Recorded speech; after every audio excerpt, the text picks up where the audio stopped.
Shaolin kung fu martial arts academy. பொதுவாக நீங்கள் பார்த்துட்டு இந்த பயிற்சி என்னென்னு கேட்டிங்கன்னா, குங்ஃபுனுடைய பிளாக் பெல்ட் கிரேடிங்குடைய பயிற்சி முறை.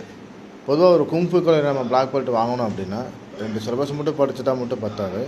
அதுக்கு உண்டான அடிப்படை பயிற்சியை நல்லா எடுத்துக்கணும். ஏன்னா ஷாவ்லின் குங்ஃபு வந்து ரொம்ப பவர்ஃபுல்லான ஒரு மார்ஷல் ஆர்ட்ஸ் அப்படின்னால கற்றுக் கொடுக்குற மாணவர்களுக்கு நல்ல பயிற்சிகள் கொடுத்தா அந்த பிளாக் பெல்ட்டையே கொடுப்பாங்க. நீங்கள் பார்த்துருக்கிற இந்த இடம் பார்த்தீங்கன்னா இந்தியாவோட தலைமை பயிற்சியாளர், அதாவது இந்தியா ஹெட் ஆஃபீஸ். இது வந்து கேரளாவில் திருவனந்தபுரத்தில் இருக்குது. இந்த ஷாவ்லின் குங்ஃபுடைய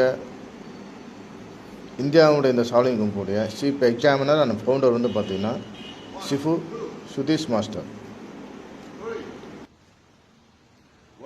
இந்த இந்தியாவில் நடக்கக்கூடிய அந்த ஷாவ்லின் குங்ஃபுனுடைய கிராண்ட் மாஸ்டர் உலக புகழ்பெற்ற இடமான சீனா நாட்டில் இருக்கக்கூடிய ஷாவ்லின் டெம்பிளுடைய மாங்க், அதாவது ஒரு புத்த துறவி தான் நம்மளுடைய கிராண்ட் மாஸ்டர். எல்லா மாநிலங்களையும் இந்த ஷாவ்லின் குங்ஃபு ஒவ்வொரு தலைமை பயிற்சியாளரை வந்து நிர்வகித்து அவங்க மூலியமாக இந்த ஷாவ்லின் குங்ஃபு கலையை மிகச்சிறப்பான முறையில் பயிற்சி அளித்து வந்துட்டுருக்காங்க.